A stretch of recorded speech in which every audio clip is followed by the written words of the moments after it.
우리가 함께 읽은 말씀을 통해서 오늘 준비하고 깨어있어라 하는 제목으로 함께 말씀을 나누고자 합니다. 제가 이 설교를 다 준비하고 나니까 오늘이 참 간세대 주일이었구나 하는 이런 생각을 해서 우리 어린이들을 생각하면서 그 말씀을 준비를 했어야 되는데 그렇게 하지 못했습니다. 그 깨달음이 너무 늦게 왔어요. 어저께 저녁에 제가 갑자기 이렇게 그 주일 예배를 다시 한번 이렇게 복귀하고 생각하다 보니까 오늘이 간세대 예배인데 아이들한테는 이게 너무 어려워서 이게 뭔 말하는지 하나도 모르겠구나 이런 이제 반성이 있었는데, 다음부터는 제가 간세대 예배 드릴 때는 아이들도 잘 알아들을 수 있는 이제 그런 거 말씀으로 준비를 하도록 하겠습니다. 지금이 어떤 때인가, 이걸 우리가 잘 분별하는 사람을 우리가 지혜로운 사람이라고 그렇게 이야기를 합니다. 우리가 시대의 징조를 잘 보는 사람들이 있죠. 그런 사람들만 지혜로운 것이 아니고 또 어떤 사소한 일들이 생겼을 때 그 사소한 일들을 통해서도 지금이 어떤 때인가 하는 것을 알아야지만 우리가 지혜로운 선택을 할 수 있을 겁니다. 저는 그동안 제가 하지 않았던 이야기 하나만 제가 드리고 시작하겠습니다. 저는 그 주식을 여러분들 하시는지 모르겠습니다만은 저는 주식의 주자도 알지 못합니다. 제가 주식의 주자도 알지는 못하지만 그 주식 투자를 해서 어떻게 돈을 벌어야 하는가, 거기에 대해서는 이론적으로 제가 잘 알고 있습니다.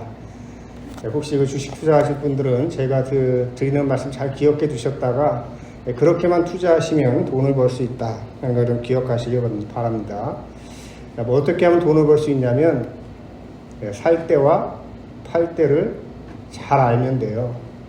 언제 살 때고 언제 팔 때인가, 이것만 알면 실패하지 않겠죠. 근데 문제는 어디에 있습니까? 그때를 우리가 잘 알지 못한다고 하는 것이죠. 그리고 이제 제가 주식의 주자도 모르는 이유는 그걸 직업으로 제가 삼고서 제가 한다면 모를까. 저 같은 목사가 만약에 주식 투자를 해서 돈을 벌겠다, 이런 생각을 하면 제 머릿속에 성경 말씀이 아니라 시세표, 주식 시세표만 머릿속에 왔다 갔다 하겠죠. 그러면 이제 목회 못하는 겁니다. 그래서 저는 주식을 안 하기도 하고 주식의 주자도 알려고 하진 않습니다. 그런데 가끔씩 제 전화에 주식을 권유하는 그 문자 메시지가 옵니다. 그 내용들을 보면 그렇습니다. 대부분이 투자 금액의 100% 이상을 얻을 수 있다. 그러면서 자기가 어떻게 성공을 했고 또 어떤 그 자료를 근거로 해서 그렇게 되었는지에 대한 자료를 저에게 보내줍니다. 그래서 자기한테 맡겨만 주면 최저가에 주식을 사서 최고가에 팔아주겠다. 그러면 자기는 주식을 언제 사고 언제 팔 때를 잘 안다고 그렇게 이야기를 합니다. 그러면 이제 구체적인 금액까지 제시를 해요. 30만 원만 자기한테 맡겨주면 한 달 내에 3천만 원을 만들어주겠다. 굉장히 솔깃한 그런 제안이죠. 그러면서 어떤 분은 자기를 믿고 100만 원을 맡겼는데 한 달 안에 1억을 자기가 만들어서 주었다. 그렇게 통장 사본까지 복사해가지고 보내면서 마지막 말이 제일 기분 나쁘죠. 투자 안 하면 바보입니다. 이러면서 이제 그 문자 메시지가 날라오는 겁니다. 그러니까 제가 넘어간 적이 있을까요? 없을까요? 단 한 번도 넘어간 적이 없습니다. 절대로 넘어가지 않습니다. 왜 그러냐면 물론 주식에 좋은 점도 물론 있어요. 주식 투자가 활발하게 돼야 주식 회사가 돌아가기 때문에 그렇죠. 그러나 저는 땀 흘려서 얻은 수익이 아니라면 하나님 나라의 경제 정의에 합당하지 않다, 이렇게 생각하기 때문에 저는 주식 투자를 절대 하지 않습니다. 그리고 만약에 저에게 문자 메시지를 보내는 그분의 예측이 정말이라면 나에게 권유하지 말고 그냥 본인이 투자해서 부자가 돼가지고 그냥 저렇게 모르는 사람들에게 문자 메시지 보내지 않아도 되는 그런 삶을 살았으면 좋겠다, 이런 그 생각을 하기 때문에 저는 문자 메시지에 넘어갈 일도 없고 또 주식 투자를 할 생각도 없습니다. 그런데 제가 주식 투자를 하게 됐어요. 카카오페이라고 하는 것 때문에 그렇게 됐는데, 제가 카카오페이 카드를 사용하면서부터 언제부턴가는 제가 그것을 사용해가지고 뭐 사용을 합니다. 뭐 택시 타거나 뭐 물건을 산다거나 이렇게 하면 거기서 이제 뭐 100원, 뭐 500원, 200원 뭐 이런 식으로 적립이 되는 거예요. 이게 뭔가 이제 저는 알지 못했는데 나중에 이제 알고 보니까 이제 그게 카카오페이 증권이라고 하는 것하고 이렇게 연동이 돼가지고 제가 카드를 갖다가 사용을 하면 몇백 원씩 자동으로 투자가 되는 거예요. 네, 그래서 얼마 전에 제가 택시를 한번 탔더니 카카오페이 증권에 투자가 되었습니다. 그런데 600원이 투자됐다고 하는 이런 문자 메시지가 옵니다. 그래서 제가 궁금해가지고 한번 그거 열어봤어요. 카카오페이 증권이라고 하는 것도 이제 앱도 깔아보고 하니까 제 통장에 무려 13,600원이 투자되었다. 이런 그 기쁜 소식이 탁 뜨더라고요. 그러니까 100원, 200원, 600원 적립된 게 13,600원이 됐던 거죠. 그래가지고 8월 2일 날짜로 제가 보니까 자동으로 투자된 돈이 13,600원이고 수익은 마이너스 2,063원, 수익률 마이너스 15.17%, 그래서 잔액은 11,537원. 제가 투자한 종목은 똑똑한 펀드. 하나도 똑똑하지 않죠. 만 얼마니까 제가 2,063원을 손해봤지 계산을 해봤어요. 내가 만약에 1,000만원을 투자했으면 2,063원이 아니라 260 얼마를 날린 거네. 뭐 이런 생각이 드니까 이게 굉장히 그 작은 돈은 아닌 것 같습니다. 이렇게 제가 주식 투자 관련된 이야기를 드렸는데 주일 예배를 드리러 왔는데 목사가 이렇게 또 주식 투자 얘기를 오래 하나 이렇게 실망하실지 모르겠습니다.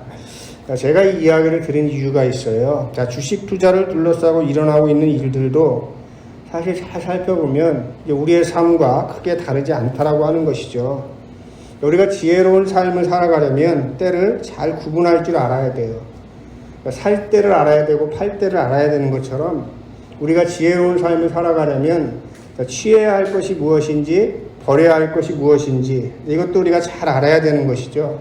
어떤 종목을 선택을 해야 잘 손해 안 보고 주식을 남길 수 있을 것인지를 알려면 아는 것처럼 우리가 살아가면서 여러 길들이 있잖아요. 그 길 중에서 우리가 어떤 길을 선택하고 걸어가야 하는가 하는 것을 우리들이 알아야 된다라고 하는 것이죠. 근데 우리가 그 길을 걸어가려고 할 때에 이런 문자 메시지 보내는 사람 같은 그런 사이비들이 꼭 있는 거예요. 자기가 마치 모든 것을 다 알고 있다 이렇게 주장하는 그런 사이비들이 우리 삶 도처에 도사리고 있다라고 하는 것이죠. 그래서 어떤 사람들은 그 문자 메시지에 속아가지고 사이비들한테 속아서 속해가지고 자기의 재산을 탕진하는 사람들도 있고 그 사이비에 넘어가서 자기의 영혼을 파는 사람들도 있다라고 하는 것이죠. 신앙도 다르지 않다고 하는 겁니다. 지금이 어떤 때인가? 이걸 우리들이 구분하지 못하면 기름을 준비하지 않아서 혼인잔치에 참여하지 못했던 어리석은 처녀들처럼 될 수도 있고 예복을 입지 않아서 혼인잔치에서 쫓겨나서 그래서 이를 갈고 낙담하며 살아가는 그런 사람들처럼 살아갈 수 있다라고 하는 것이죠. 지금이 바로 그때인데 그 시대의 징조를 읽지 못해서 마지막으로 단 한 번 주어진 그 기회를 놓쳐버릴 수도 있다라고 하는 것입니다. 그래서 지금이 어느 때이고 우리가 무엇을 준비하고 살아야 하는가 이게 중요하다라고 하는 것이죠. 그걸 제가 말씀을 드리려고 주식 이야기를 좀 길게 한 겁니다.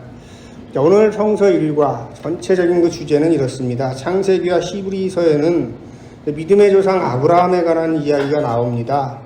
제가 주목한 말씀은 히브리서 11장 8절의 말씀입니다. 아브라함이 부르심을 받았을 때 있었던 일을 이야기하고 있는 것이죠. 아직까지는 아브라함이라고 이름을 바꾸지 않고 아브라함이라고 하는 이름을 가지고 있을 때 하나님께서 그에게 나타나셔서 너의 자손이 저 별처럼 많아질 것이다 이렇게 말씀하셨어요. 그러니까 그때 아브라함이 어떻게 했냐면 주님을 믿으니 주님께서는 아브라함의 그런 믿음을 의로 여기셨다. 아주 간단한 말씀인데 이런 겁니다. 아브라함은 하나님께서 약속의 말씀을 주실 때 그때가 어떤 때인 줄 안 거냐면 이 말씀은 내가 지금 무조건 믿어야 할 때구나 하는 것을 알았다라고 하는 것이죠. 아브라함이 그때를 알았던 거예요. 내가 지금은 믿어야 할 때구나. 그리고 시가서 시편의 말씀은 50편의 말씀과 33편의 말씀인데 먼저 50편의 말씀은 아삽의 시입니다. 이 시에서는 하나님께서 오실 때 어떤 모습으로 오시는지에 대해서 생생하게 기록을 하고 있습니다. 3절에 보면 이런 말씀이 있어요. 우리 하나님은 오실 때에 조용조용 오시지 않고 삼키는 불을 앞세우시고 사방에서 무서운 돌풍을 일으키시면서 오신다. 이렇게 노래를 하고 있습니다. 이 말씀이 무슨 말씀이냐면 하나님께서 오실 때는 그냥 모든 사람들이 다 알 수 있도록 요란뻑적하게 오신다고 하는 것이에요. 그러니까 나는 하나님이 오시는 걸 나는 알지 못했어요라고 핑계댈 수 없도록 모든 사람들이 다 알 수 있도록 그렇게 오신다 하는 이런 그 말씀을 우리에게 주시는 것이죠. 그래서 하나님이 오셨을 때 나는 하나님이 오실 줄 몰랐어요. 이게 절대로 통하지 않는다고 하는 그러한 말씀입니다. 그리고 시편 33편에서는 오시는 하나님을 영접함으로 하나님께서 높여주시는 사람들에 대해서 노래를 하고 있습니다. 그래서 22절 말씀에 우리는 주님을 기다립니다. 바로 이 시편의 말씀, 시가서의 말씀을 통해서는 주님을 기다리며 하나님을 경외하는 삶, 변함없이 하나님을 사랑하는 삶을 살아가는 사람들은 복이 있다고 하는 이런 말씀을 우리에게 주고 계시는 것이죠. 그래서 때를 알고 경건한 삶을 살아가는 사람들에게 하나님께서는 그의 구원을 보여주신다. 자, 이것이 바로 시편 50편 23편에서 이야기하고 있는 말씀인 것입니다. 자, 이곳에 계신 모든 분들은 하나님께서 오시는 그때가 언제인지를 잘 분별하시고 잘 아셔서 이렇게 복받는 삶을 살아가시기를 주님의 이름으로 축원합니다. 오늘 우리가 읽은 말씀을 보면 누가복음의 말씀에 시작을 이렇게 합니다. 적은 무리여 두려워하지 말라. 이렇게 그 말씀을 하고 있거든요.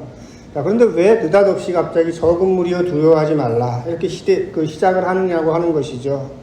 자, 어느 시대나 정의, 또 올바른 삶, 바른 길을 걸어가는 사람들은 언제나 다수가 아니라 소수였다라고 하는 것이죠. 올바른 삶을 살아감으로 인해서 시대에 빛이 된 사람들은 다수가 아니라 언제나 소수였다라고 하는 것입니다. 그래서 그 어두운 세상 속에서 빛으로 빛나는 삶을 살아간 것이죠. 자, 이렇게 어두운 세상 속에서 빛나는 삶을 살아가려면 그가 추구하는 것이 이 땅의 것을 추구하는 것이 아니라 위의 것을 추구해야 된다라고 하는 것이죠. 바로 이것이 지난주에 제가 새 사람이라고 하는 메시지에서 새 사람이란 땅의 것을 추구하는 사람이 아니라 위의 것을 추구하는 사람입니다. 이렇게 전한 메시지의 중심 내용이 되겠습니다. 여러분, 땅의 것 중에서 대표적인 게 여러분들 뭡니까? 그게 바로 돈이에요. 재물이거든요. 자, 그래서 여러분들 34절에 이렇게 말씀을 하고 있죠. 너희의 재물이 있는 곳에 너희의 마음도 있을 것이다. 그러니까 재물이라고 우리가 표현을 해도 되고요. 또 보물이라고 이렇게 해석을 해도 됩니다. 그러니까 자기가 가장 귀하게 여기는 것에 거기에 뭐가 있어요? 자기의 마음이 거기 가 있는 거예요. 청년들은 아실 거예요. 연애하는 청년들은 아실 겁니다. 마음이 온통 어디에 가 있어요? 사랑하는 사람한테 가 있어요. 그게 우상이라고 하는 이야기를 드리려고 하는 게 아니고 자기가 가장 소중하게 여기는 것에 그 마음은 늘 가 있기 마련인 것이고 마음이 거기에 가 있기 때문에 우리의 머리도 어떻게 돼요? 그걸 얻기 위한 것에 풀 가동되는 겁니다. 자, 그래서 우리의 재물, 이것이 있는 곳에 너희의 마음도 있을 것이다. 자, 이 말씀은 너희가 가지고 있는 재물을 다 없애버려야 된다. 자, 이런 말씀을 하는 것이 아닙니다. 그리고 그 본문 뒤에 등장하는 하늘의 곡간도 죽은 다음에 너희들이 이 땅에서 재물을 많이 가지고서 선한 일을 많이 하면 죽은 다음에 천국에서 너희들이 또 부자로 살아갈 것이다. 이런 말씀을 주는 것이 아니에요. 우리가 성경의 전체적인 맥락을 우리가 볼 수 있어야 되는데 하늘이라고 하는 것은 우리 죽은 다음에 가는 곳으로 우리가 자꾸 착각을 하는데 죽은 다음에 가는 곳이 아닙니다. 하늘도 땅도 모두가 다 하나님께서 창조하신 영역인 거예요. 예수님께서 기도하실 때 늘 우리에게 뭐라고 가르쳐 주십니까? 저 하늘의 뜻이 땅에서도 이루어지이다. 그래서 우리가 이 재물, 이 있는 곳에 너희의 마음이 있다라고 했을 때, 그리고 하늘 곳간에 너희들이 그 재물이 쌓일 것이다라고 이야기했을 때, 우리가 죽은 다음에 뭐 이런 그 생각들이 아니고 바로 지금 이 땅에서 우리가 어떤 삶의 자세를 가지고 살아가야 되는가에 대한 말씀이라고 하는 것이죠. 그래서 이 말씀은 간단하게 요약하면 어떤 말씀이냐면 자, 이 세상의 재물을 구하기 위한 염려로 두려워하지 말고 하나님의 가치를 따라 삶의 우선순위를 재배치하라. 자, 이런 말씀이에요. 근데 그렇게 살아가는 사람들이 많아요, 적어요? 많지 않을 거라고 하는 겁니다. 적을 거라고 하는 거예요. 자, 그래도 어떻게 하라는 겁니까? 두려워하지 말고 그 길을 가라라고 하는 것이죠. 자, 우리는 어떤 세상에 살고 있냐면, 여러분, 민주주의가 뭐냐면 다수결이거든요, 다수결. 네, 그러지 않습니까? 한 사람이라도 더 많으면, 그게 그냥 그쪽으로 가는 거예요. 근데 여러분들 이 다수결이 민주주의, 우리가 알고 있는 그런 민주주의의 세상이죠. 자, 이런 우리가 세상에서 살아가고 있습니다. 이런 다수결의 세상 속에서 적은 사람들, 다수가 아닌 소수의 사람들의 그 행동은 어떻게 보일까요? 좀 유별나게 보일 거예요. 세상 사람들 다 저렇게 생각하고 저렇게 살아가고 있는데 왜 쟤는 저렇게 살아가지? 소수자가 돼버리는 거죠. 자, 그러면 어떻게 되겠습니까? 별나게 보일 뿐만 아니라 어리석어 보이기도 할 겁니다. 자, 이 세상은 다 어떻습니까? 사람들이 뭐를 위해서 힘써요? 재물, 보물 이런 것들 축적하기 위해서 다 애를 쓰잖아요. 근데 지금 여기서 뭐라고 이야기를 합니까? 그 재물을 팔아버리라고 이야기하는 겁니다. 팔아서 나눠주라고 하는 거예요. 그러니까 여러분 세상의 질서와는 다른 것이죠. 그래서 쉬운 일이 아니다라고 하는 겁니다. 이렇게 날씨가 더울 땐 여러분들 어디가 생각납니까? 여러분들은 교회가 생각나요. 뭐 이러시는 분들도 계시지만 목사인 저도 날씨가 더우면 어디가 생각나겠어요? 시원한 계곡이나 바다나 산이나 이런 데가 생각날 수밖에 없죠. 자, 그런데 여러분들 어떻습니까? 다들 무덥고 힘들고 스트레스가 쌓이면 재충전을 한다고 산야로 다 향하죠. 대부분 그렇지 않습니까? 거기에 못 가면 어디로 가요? 유흥가로 향하겠죠. 자, 그런데 어떻습니까? 자, 그렇게 그 재충전을 위해서 산야로 떠나거나 어디 유흥을 위해서 소비를 하는 그 시간에 하나님을 믿는 사람들은 어떻게 해요? 주일 예배를 드리고 또 무더위를 무릅쓰고 거룩한 독서를 하고 또 주일이면 교회 나와서 예배 드리고 또 예배만 드리는 것이 아니고 헌금도 하고 봉사도 하는 것이죠. 그럼 세상 사람들이 볼 때는 참 이해할 수 없는 일이에요. 왜 저렇게 삶을 이렇게 소비할까, 허비할까. 자, 그래서 어떻게 보면 하나님의 뜻대로 살아가는 사람들, 그 사람들이 적다라고 하는 것이죠. 그런데 그래서 적은 무리여 두려워하지 말라. 이렇게 그 말씀을 하는 겁니다.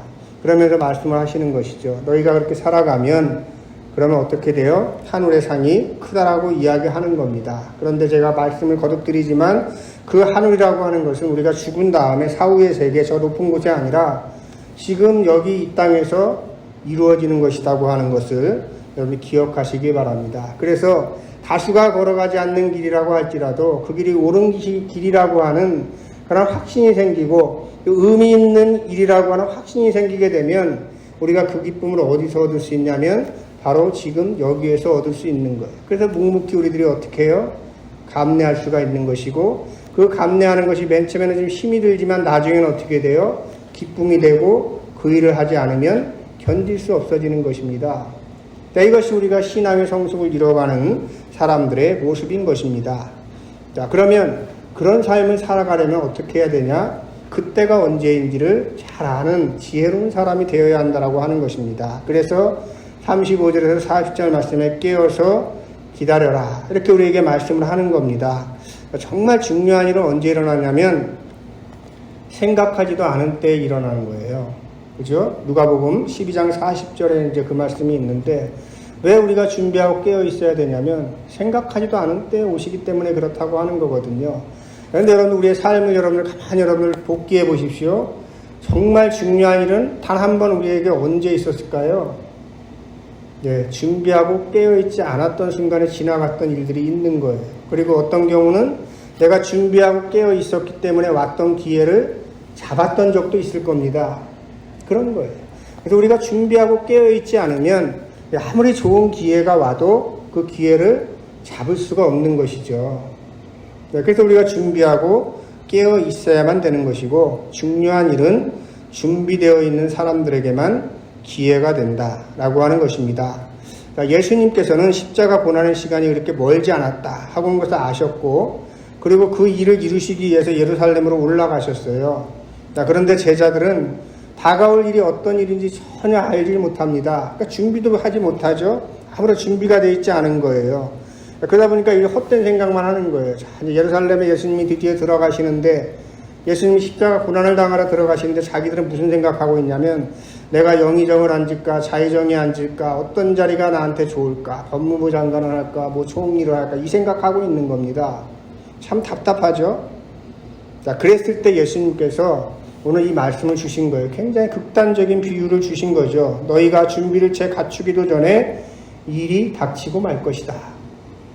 그리고 어떻게 됐어요? 정말로 그들이 준비하기 전에, 준비를 채 마치기도 전에 예수님께서 십자가에서 돌아가셨다라고 하는 것이죠. 제자들은 이걸 너무 늦게 깨달았어요. 다 돌아가시고 나서, 부활하시고 나서도 깨닫지 못했다가 나중에 부활하신 주님을 만나고 나서야, 아, 그때 예수님께서 하신 말씀이 무엇이었구나, 나중에 깨달은 거예요. 네, 물론 나중에 깨달았기 때문에 결국은 그 이전에 하지 못했던 그런 아픔이 있었기 때문에 기꺼이 그들이 순교자로 살아갔을 수도 있습니다. 그러나 정말 지혜로운 제자들이었다면 여러분도 어땠겠어요? 이미 예루살렘에 입성하실 때 그때 우리가 예수님 위해서 무엇을 준비해야 될까? 어떻게 해야 될까? 이것을 아는 제자들이었다면 더 지혜로운 제자였을 거 아닙니까? 그때 제자가 하나 있었죠. 예수님 머리에 향유를 부은 그 여인. 그 여인이 바로 준비되어 있었던 여인이라고 하는 것입니다. 그래서 우리는 늘 준비하고 깨어있는 것이 중요하죠. 예수님의 십자가 사건, 또 부활 사건, 이거는 여러분들 재현이 될 수 있어요, 없어요? 어떤 분들은 또 십자가 사건 2000년 전에 있었던 것이고, 그 2000년 동안 또 우리 인간의 죄가 엄청나게 쌓였으니까 다시 예수님 오셔가지고 다시 한번 십자가에 달려 돌아가 주시고 부활해 주시면 감사하겠습니다. 이러면 어떻게 돼요? 그건 정신병자겠죠? 이 십자가 사건과 부활은 다시 재현될 수가 없어요. 이거하고 똑같은 맥락의 것인데, 십자가와 부활을 통해서 우리에게 주어진 구원도 다시 재현될 수 없다. 좀 이제 굉장히 복잡한 내용인데 그렇습니다. 자, 우리가 예수님의 십자가와 부활을 믿고 받아들임으로 인해서 우리가 받은 구원은 단 이례적인 사건이에요. 단 한 번밖에 없는 사건이라고 하는 것이죠. 자, 그런데 중요한 것이 있습니다. 그렇다고 해서 구원이 완성되었다, 이게 아니라고 하는 걸 우리는 알아야 돼요. 어떤 사이비 이단에서는 이 한 번 구원받았으면 영원히 자기네들이 구원받았다고 생각하고, 이제 우리는 구원받았으니까 어떤 잘못을 저지르고 죄를 저질러도 천국에 간다. 그러니까 우리가 기억하고 있어야 될 것은 몇 월 며칠에 구원을 받았느냐라고 하는 그것을 기억하는 것이 중요하다. 이렇게 가르치는 이상한 그 사이비들이 있거든요. 근데 자기가 언제 몇 월 며칠에 내가 구원받았다고 하는 확신을 가지고 있는가. 물론 이걸 기억할 수 있으면 좋겠죠. 근데 저 같은 모태신앙은 여러분 그게 언제인지 알 수가 없어요. 어려서부터 맨날 그 어머니 태중에서부터 교회를 다니고 지금까지 교회를 단 한 번도 떠나보지 못했는데, 그 구원이 제가 언제 임했는지 이걸 어떻게 알겠습니까? 이 구원이라고 하는 것은 이례적인 사건인데 그것이 곧 완성되었다라고 하는 건 아니죠. 바로 예수님의 제자가 되었어도 자기의 집과 형제들과 친척들을 다 버리고 예수님을 떠났던 12제자조차도 지금 예수님께서 어떤 일을 하시려고 하는지를 깨닫지 못하고 있고, 그래서 준비되어 있지 않은 상황 속에 처해 있다라고 하는 것이죠.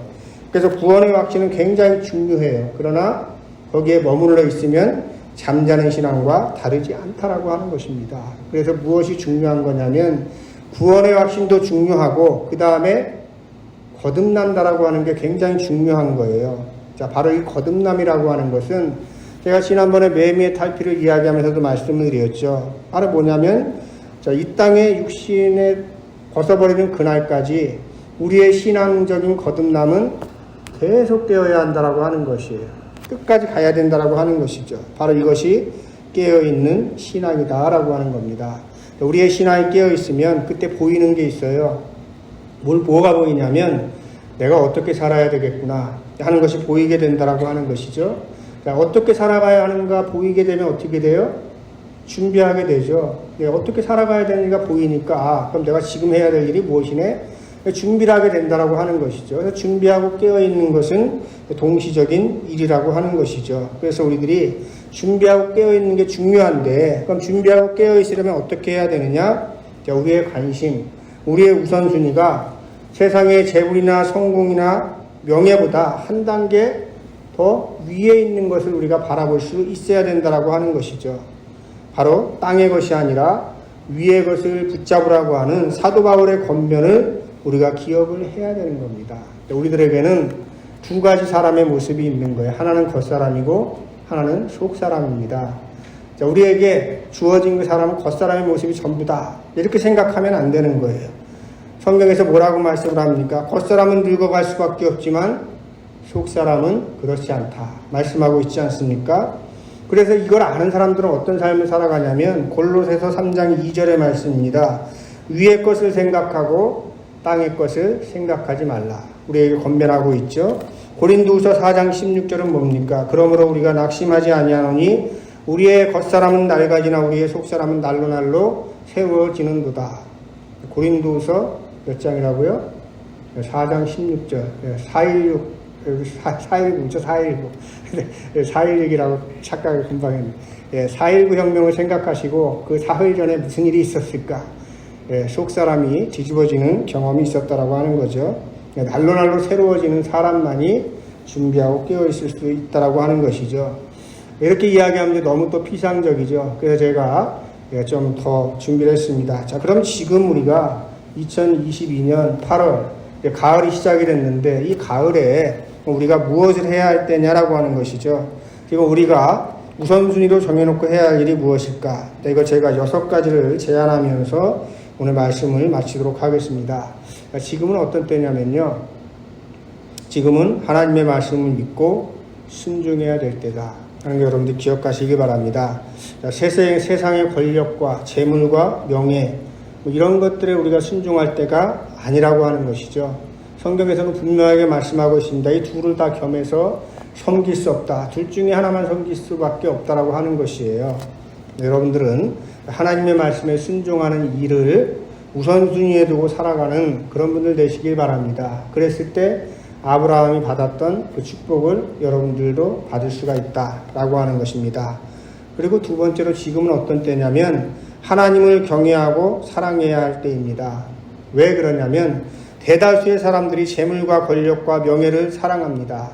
그 결과가 어떻게 되었는지 아세요? 그들의 노예가 되어서 살아가고 있는 거예요. 자기만 노예가 되면 좋은데 자기가 사랑하는 가족들과 자기가 사랑하는 자녀들까지도 그들의 노예를 만들어버린다고 하는 것이죠. 성경은 그것을 우상숭배라고 이야기를 합니다. 미국에 계신 분들은 오직 하나님을 경외하는 그런 삶을 살아가시길 바랍니다. 그리고 지금은 어느 때인지 아십니까? 지금은 위의 것을 추구해야 될 때입니다. 우리는 비록 이 땅에 발 딛고 살아가지만 이 땅의 것에 우리가 매몰되면 안 됩니다.